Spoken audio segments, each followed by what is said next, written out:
कल हम लोग ओमकार का उच्चारण किए थे और साथ साथ में भ्रामरी भी किए थे। यदि इसे कंटिन्यू किया जा सके तो हम लोग अपने आप में परिवर्तन देखेंगे।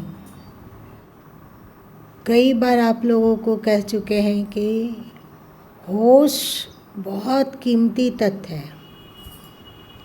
हम लोग अभी होश का महत्व को नहीं जानते हैं और मज़े की बात यह है कि हम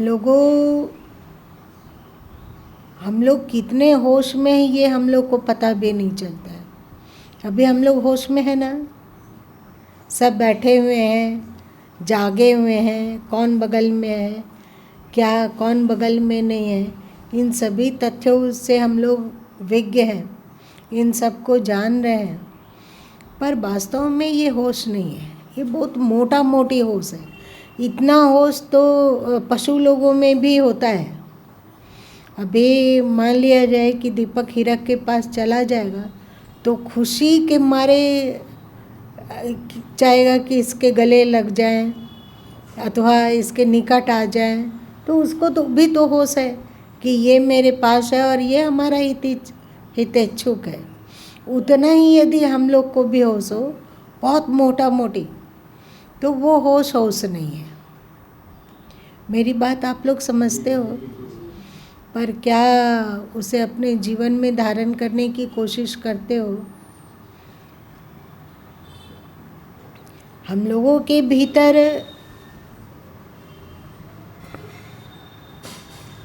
कह सकते हो 4 लेयर है। 4 लेयर हम लोग के भीतर। आप देखिए कि आप किस लेयर तक के होश को संभाल पाए। पहला लेयर है शरीर का, है शरीर का। दूसरा लेयर है सांसों का। तीसरा लेयर है विचारों का और चौथा लेयर है भावों का, भाव। अब आप देखिए कि आप किस लेयर तक के होश को संभाल पा रहे हैं। प्रथम लेयर है शरीर का। क्या हम शरीर के लेयर में बिल्कुल होशवान है? शरीर का लेयर में होशवान मतलब ये शरीर है और इसमें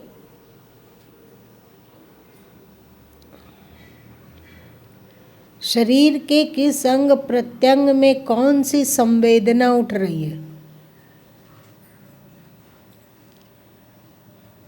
अब आप देखिए, इतना ज़्यादा होश हो कि अभी पंखा चल रहा है, आप लोग के रोम को फैल रहे होंगे।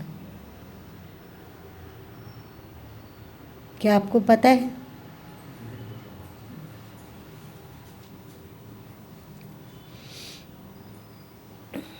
शरीर के होश के में ही जुड़ा हुआ है भौतिक जगत का होश।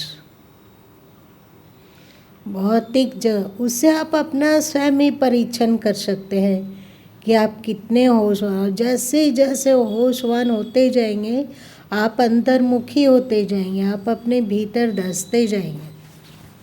गुरु माँ इन सब बातों को ऐसा नहीं है कि किसी शास्त्र को पढ़ कर रटी रटाई बात बोल रहा है। ऐसा गुरु माँ ने अनुभव किया अपने इतने दिन के जीवन में अनुभव किया कि जैसे जैसे होश सघन होता जाता है वैसे वैसे शरीर स्तर पर तो होश रहता ही है, साथ साथ में, क्योंकि स्थूल शरीर हम लोगों का भौतिक स्थूल तत्व का से एक है। तो भौतिक जगत के आसपास को भी अनुभव करने लगना। और मज़े की ये बात है कि आप जब होश को सघन करने लग जाते हैं तो दूसरे आसपास क्या घटित हो रहा है उसका तो जानकारी होता ही है। साथ साथ आपके भीतर क्या चल रहा है वो भी थोड़ा थोड़ा समझ में आने लग जाता है। ये कैसे आता है? होश के कारण। होश पूर्वक जितना इस तत्व को देखा जा रहा है, इस तत्व को, देह को, उतना ही होश पूर्वक आपको भी देखा जा रहा है। तो एक दर्पण होते जाते हैं साधक, अगले में क्या गुण है और क्या दोष, कहाँ सुधार की आवश्यकता है, कहाँ ठीक है। दोष मतलब कोई डरने लायक बात नहीं है, कोई भूत प्रेत नहीं है। दोष जिसको कि शास्त्रीय भाषा में विकार कहा जाता है, ये कोई भयावह चीज़ नहीं है, क्योंकि हम लोग सदियों से जन्म ले रहे हैं और कितने युग में और कहाँ कहाँ जन्म लिए वो सब स्मृति भी नहीं है क्या? इसके पहले जब फौजी जी अब 80 साल के हो रहे हैं, तो 80 साल पहले कहाँ थे? 80 साल पहले कहाँ थे? और मज़े की बात यह है कि हिंदू शास्त्र कहता है कि होश सघन होने पर, होश सघन होता जाता है तो व्यक्ति जाति स्मर हो जाता है, मतलब अपने विगत जन्मों की भी झलक देखने लग जाता है, क्योंकि विगत जन्मों का संस्कार और स्मृति हम लोग के मन में है ना? हम लोगों के मन में है। यदि कोई सम्मोहन करता, भली भांति वो सम्मोहित करना जानता हो, तो फिर हम लोग अपने विगत जन्म में जा सकते हैं और विगत जन्म के पहले का जो जन्म था वहाँ भी जा सकते हैं। 8 जन्म पहले जब देश आज़ाद नहीं हुआ था उस समय की क्या स्थिति थी उसको भी समझ सकते हैं। और डीपली, हाँ, उतना डीपली जाने नहीं दिया जाता है, क्योंकि उतना गहराई में उतर जाने पर लौट के आया जा सकता है कि नहीं, वो कठिन है। आपका कुआं यदि 20 फीट गहरा है अथवा 25 फीट गहरा है अथवा 50 फीट गहरा है, तो उतर के आप देखकर कोई चीज़ खो गया है तो उसको संभाल के ऊपर आ सकते हैं। लेकिन सोचिए अब 200 फीट गहरा हो, 300 फीट गहरा हो कुआं, तो कोई व्यक्ति वहाँ प्रवेश करेगा तो उसका आना सरल है या कठिन है? एकदम कठिन है। तो इसीलिए कभी यदि विगत जन्मों में पहुँच जाया जाता है अपने मन के कारण, क्योंकि मन के साक्षी हो गए तो मन में क्या क्या चीज़ है, मन में कौन सी भाव संवेदनाएं चल रही है, वो श्रेष्ठ है कि अश्रेष्ठ है, वो धर्म सम्मत है कि अधर्म सम्मत है, वो उचित है कि अनुचित है, इन सब का समीक्षा वो बुद्धि का लेयर है। इन सब को पहले देख तो पाए कि मन में ये विचार आ रहा है, ये विचार आ रहा है। अभी हम लोग वर्तमान मन में नहीं झांक पा रहे हैं। अभी हम लोग का मन 24 घंटे में क्या क्या किया है लेखा जोखा हम लोग के पास नहीं। कितना बार मन अपने मार्ग से फिसला, कितना ज़्यादा वो श्रेष्ठ में रहा कि ज़्यादा मूर्छा में रहा, ये सब भी पता नहीं है। जब हम मन के वर्तमान स्थिति को नहीं जान पा रहे हैं तो मन की गहराइयों में दबे हुए जो पुरानी बातें हैं वो कैसे जान पाएंगे। लेकिन यदि कोई भौतिक होश को सघन बनाया, भौतिक होश को सघन बनाया और फिर भौतिक जगत में भी आसपास होश में रहा, तो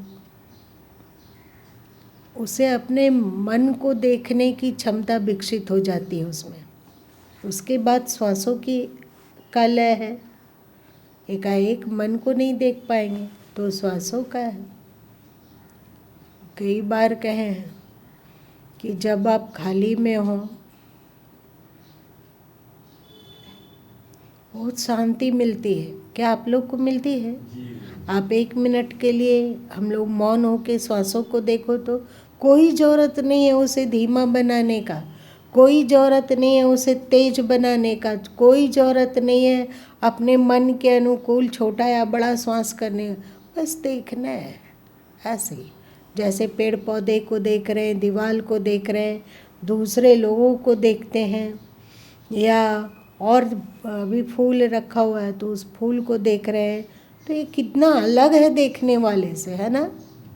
उसी तरह श्वास भी है, उसको केवल देखना है, उसको छेड़ना नहीं है, उससे कुछ अपेक्षा नहीं रखना है, केवल देखना है। आप देखो, शांति से आप अपनी आँखों को बंद कर लो, जिससे बाह्य दृश्य से आपका मन विचलित ना हो, और देखो श्वासों को शांतिपूर्वक, श्वासों को आने जाने दो।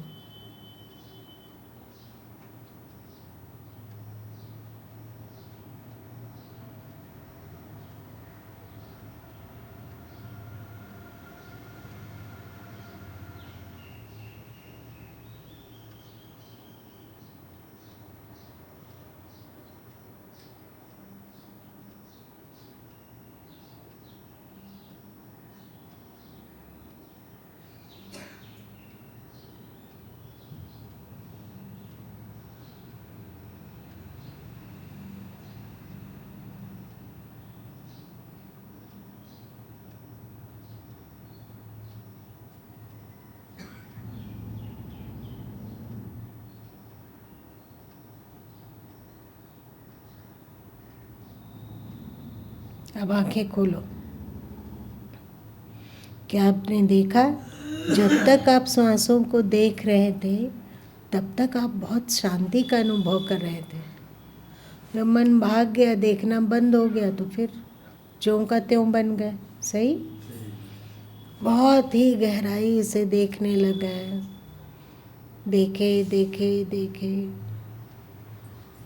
होश को सघन बनाते गए, देखते देखते बेहोश हो जाते हैं। आप लोग को पता चलता है, देख रहे हैं श्वास को, देख रहे हैं, लक्ष्य है श्वास को देखना, बेहोश हो गए, भूल गए कि श्वास देखने के लिए बैठे हुए हैं। कितना अधिक हम लोगों में मूर्छा है, सो देखिए। इसीलिए जब भी गुरु माँ को बोलने का अवसर मिलता है तो होश पर बहुत ध्यान देते हैं, अथवा होश की चर्चा करते ही रहते हैं, क्योंकि हम लोग मूर्छित हैं अभी। तो गुरु माँ ने बोला, जब तक सुन रहे थे तब तक बहुत अच्छा लगा, बहुत अच्छा लगा। उसके बाद वो हमारी स्मृति में नहीं है और वो हमारे रूटीन में सम्मिलित नहीं हो पाया है। हुआ है क्या? हुआ है बहन लोग का? हुआ है। इसलिए हम लोग की मूर्छा टूटती नहीं। और ये भी सोचना चाहिए कि जीवन का दिया कभी भी बुझ सकता है। जीवन का दिया बुझने के समय ये नहीं देखता है कि ये युवा है कि बूढ़ा है कि प्रौढ़ है, कि इसकी इतनी उम्र हुई है कि उसका उतना उम्र हुआ है। देखा जाता है क्या? मृत्यु देखती है। तो पहला लेयर स्थूल जगत का होश आसान नहीं है, शरीर का होश आसान नहीं है। पहले लेयर में हम फेल हैं कि पास है? फेल हैं कि पास हैं? तो फिर हम दूसरे लेयर का साधन कैसे कर पाएंगे? चलिए, दूसरे लेयर का साधन हो गया श्वासों को देखना।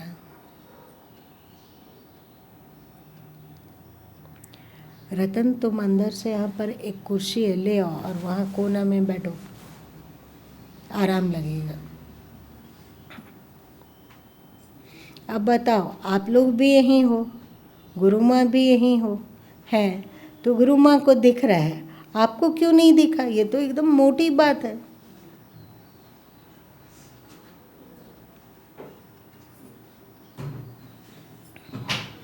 किसको किसको दिखा? राम लगन भाई बगल में थे, बताइए। हाँ, तो गुरु माँ को भी बोलने में ध्यान है और आप लोगों में भी ध्यान है। दूसरा लेयर में आते हैं तो वो होता है श्वासों का। आपको जब भी फुर्सत हो ना, जब आप शांतिपूर्वक बैठे हो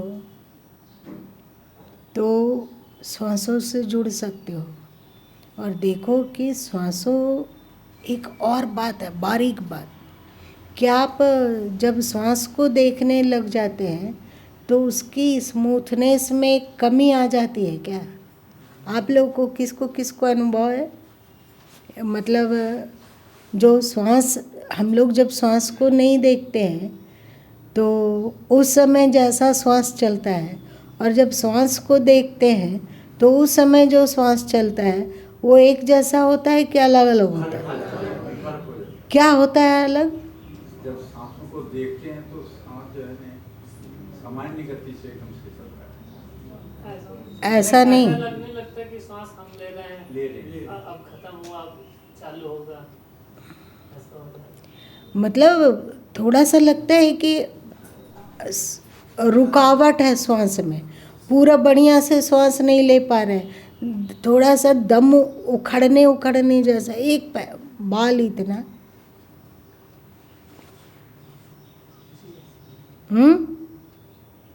फिर से करके देखोगे क्या? इसका कारण है, कल गुरु माँ ने बताया था कि जिस ओर हम लोग की दृष्टि जाती है अगला वो सहम जाता है, श्वास सहम जाता है, उसको लगता है कि कोई गलती ना हो जाए, तो वो इतना ज़्यादा अपने अंग प्रत्यंग को सिमटने लग जाता है कि थोड़ा थोड़ा दम उखड़ा हुआ सा लगने लगता है, क्योंकि श्वास को ना कुछ करना पड़ रहा, वो अपने आप को सही साबित करना चाहता है। आपके ही जीवन में कितने लेयर पल बढ़ रहे हैं और अपना मनमाना आचरण कर रहे हैं, वो तो देखने लायक बात है। लेकिन इन्हीं श्वासों को जब आप धीरे धीरे धीरे धीरे करके साध लोगे और श्वास आपसे परिचित हो जाएगा, तो आप फिर श्वासों को देखिएगा तो उसमें जो अभी थरथराहट है, घबराहट है, देखिए ये बहुत सूक्ष्म बात है, वो आप बहुत ध्यान दोगे तभी पता चलेगा, है ना? बहुत ध्यान दोगे तभी पता चलेगा। थोड़ा थोड़ा जैसे जैसे आपसे श्वास परिचित होने लगेगा वैसे वैसे श्वास स्मूथ चलने लगेगा, क्योंकि अब श्वास आपसे परिचित हो गया। अभी आपसे थोड़ी परिचित है श्वास, परिचित है क्या? है क्या? नहीं है परिचित। इसीलिए जब हम लोग श्वास पर देखने लग जाते हैं तो वो परेशान हो जाता है और उल्टी सीधी हरकत करता है। अब जैसे दीपक के पास हीरक बहुत आसानी से एकदम घुल मिल के रह सकता है, उसको तनिक भी अनिजी नहीं होगा कि होगा? नहीं होगा। पर हम लोग के पास अनिजी होगा। क्यों? क्योंकि ये उससे परिचित है, वो इससे परिचित है, हम लोगों से परिचित नहीं है। सही? ये उदाहरण के लिए, ये मत सोचो कि यहाँ पर क्यों लाया जाता है दूसरे लोगों की बात। वैसे ही श्वास भी है। श्वास अभी हम लोगों से परिचित नहीं है, वो मनमानी चला है, बेहोशी में चलता रहा है, चला है बेहोशी में। उसको भगवान ने ड्यूटी दिया है इसलिए चल रहा है, जब ड्यूटी समाप्त हो जाएगी वो सिमट के यहाँ से निकल जाएगा। तो वो हम लोगों से परिचित नहीं है, और जब हम लोग साक्षी होके श्वासों को देखने लग जाते हैं तो उसको घबराहट होती है। घबराहट की अनुभूति किसको किसको होती है? थोड़ा हाथ उठाओ तो। घबराहट, वाह, बहन लोगों में, वाह। चलो, इसका मतलब कि बहुत अच्छा में चल रहे हो। लेकिन जब हम लोग मूर्छित होकर मन में विचारों में बहने लगते हैं और श्वास को देखना छोड़ देते हैं, फिर वो स्मूथ चलने लगता है। फिर जब श्वास को देखने लग जाते हैं तो फिर वो सिकुड़ने लगता है, उसमें घबराहट अभी हम लोगों को परिचय नहीं है श्वासों से। श्वासों से धीरे धीरे परिचय प्राप्त करो। वो तुम्हारा सेवक है। भगवान ने तुम्हें जिंदा रखने के लिए श्वासों को दिया है, तो श्वासों से कितना प्रेम होना चाहिए बताइए। जितना आप अपना मंगल अंगूठी से प्रेम करते हैं, क्या उतना ही श्वासों से प्रेम कर रहे हो? जितना आप देख रेख अपने भौतिक तुच्छ वस्तुओं के लिए रखते हो, क्या उतना ही श्वासों में भी है कि उसको संभाल के रखना है, सहेज के रखना है, उससे परिचित हो।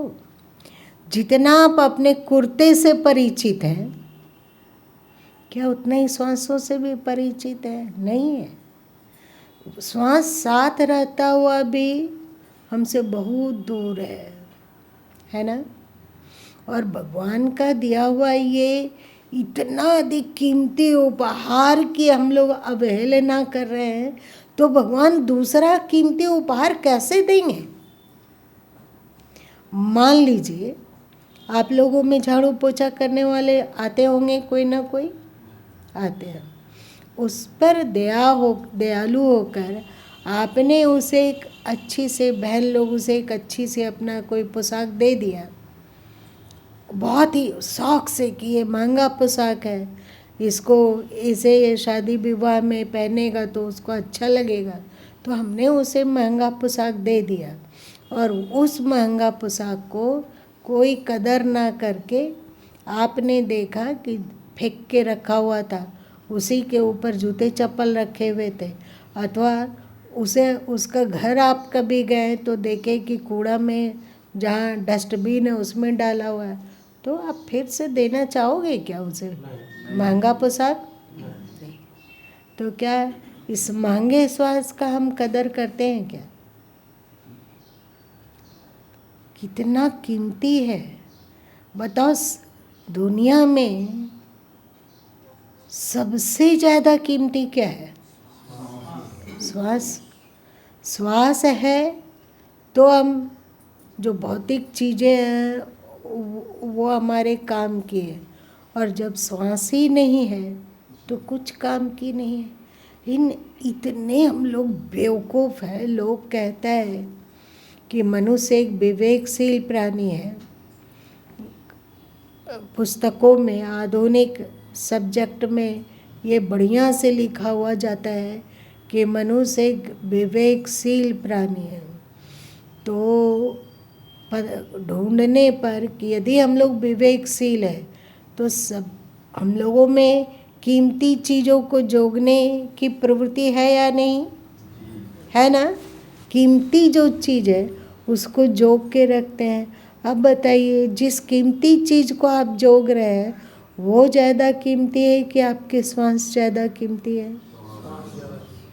तो क्या श्वास को हम लोग जोगते हैं? क्या श्वास से प्यार करते हैं? क्या श्वास का कदर करते हैं? क्या भगवान को धन्यवाद दे पाते हैं कि प्रभु धन्यवाद, अभी श्वास चल रहा है,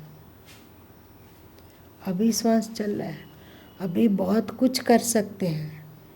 और क्या ये होश में रहता है कि ये चलता हुआ श्वास कभी भी रुक सकता है? रहता है। अगर ये बात रहता होगा, अगर ये बात रहता होगा तो हमारे व्यवहार से परिलक्षित होना चाहिए।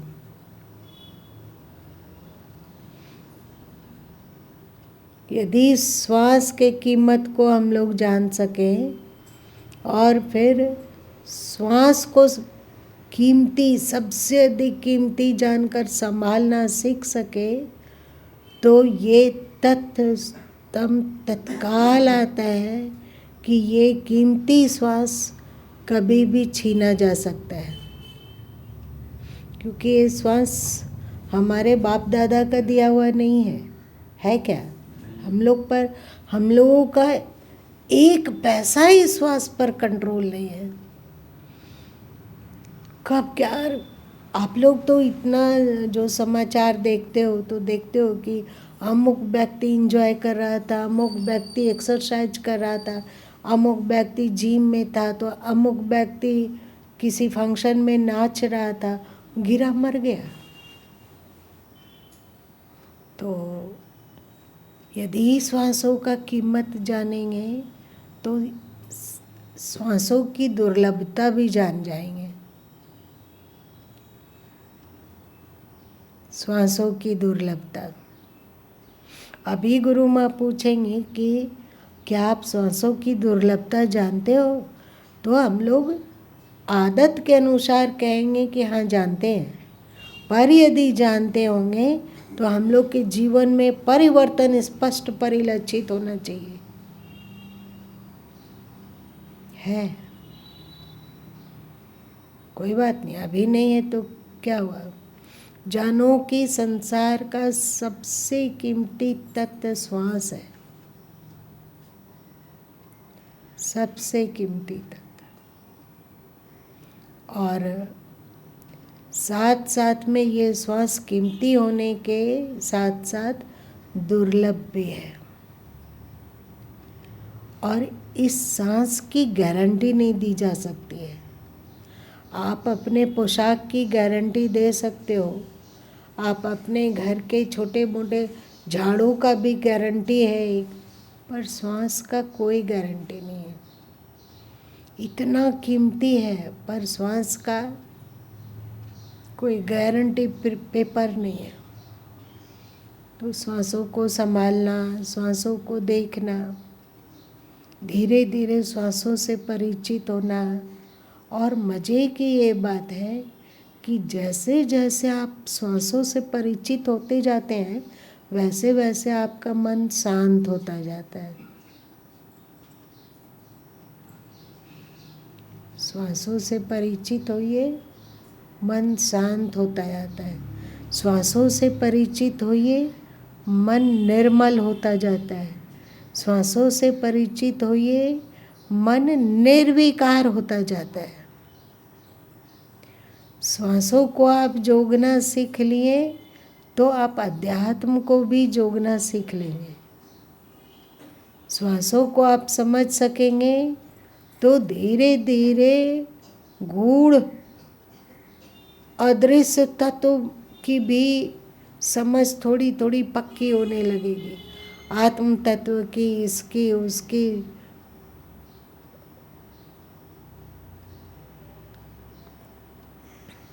आज इतना ही रहने दो।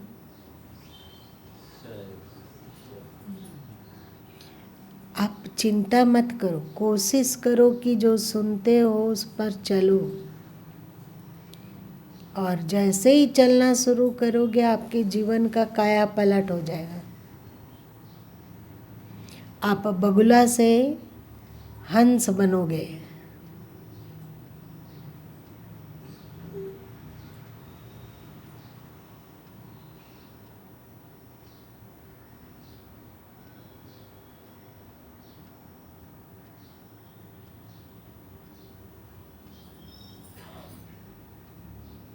और चिल्लाओगे कि हमें तो पता ही नहीं था कि अंतस में इतनी शांति है। अभी आप लोग को विशेष शांति की अनुभूति नहीं हो रही है। ये केवल सुनने मात्र से इतनी शांति है, तो उसे जब हम अपने जीवन में उतारेंगे